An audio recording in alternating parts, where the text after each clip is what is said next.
imposible, tandaan mo, gagawin ng Diyos para sa iyo.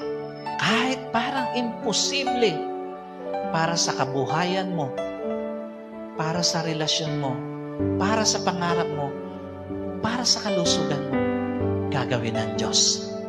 Kahit parang mahirap sa tingin mo, gagawin ng Diyos para sa iyo, para sa pamilya mo. This morning,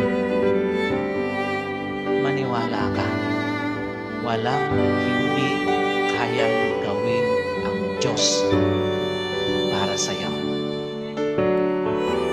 Maniwala ka, today is the day of your freedom.